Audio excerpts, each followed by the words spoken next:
जी नाज़रीन, मैं हूं इरफान साजन और आप देख रहे हैं आज तक पाकिस्तान न्यूज। और मैं हूं साजदा बतूल। आइए चलते हैं आज की अहम खबरों की जानिब।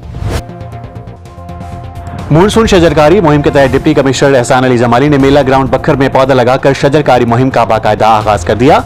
तकरीब में सरकारी अफसरान, महकमा जंगलात, तलबा और शहरियों ने भरपूर शिरकत की। रिपोर्ट एम सईद बिशाती और आप देख रहे हैं आज तक। हुकूमत पंजाब की मानसून शजरकारी मुहिम के तहत जिले बखर में शजरकारी मुहिम का बाकायदा आगाज कर दिया गया है। डिप्टी कमिश्नर एहसान अली जमाली ने मेला ग्राउंड बखर में पौधा लगाकर मुहिम का इफ्तिताह किया। इस मौके पर assistant commissioner Ghulam Mohiuddin, divisional forest officer Abid Kokab, मुख्तलिफ सरकारी और निजी तालीमी इदारों के तलबा, मुख्तलिफ सरकारी और निजी तालीमी इदारों के तलबा और शहरियों ने बड़ी तादाद में शिरकत की। डिप्टी कमिश्नर ने कहा कि वज़ीर आला पंजाब मरीम नवाज शरीफ के विजन के मुताबिक शजरकारी माहौलियाती आलूदगी के खात्मे, मौसमियाती तब्दीलियों के असरात में कमी और आने वाली नस्लों को साफ और सरसब्ज माहौल फराहम करने का मौसर जरिया है। उन्होंने शहरियों और तलबा पर जोर दिया कि सिर्फ पौधे लगाने तक महदूद न रहें, बल्कि उनकी हिफाजत और देखभाल को भी अपनी जिम्मेदारी समझें। इस मौके पर महकमा जंगलात को जिले भर में ज्यादा से ज्यादा पौधे लगाने और उनकी बका को यकीनी बनाने की भी हिदायत जारी की गई, ताकि बखर को मजीद सरसब्ज और खूबसूरत बनाया जा सके।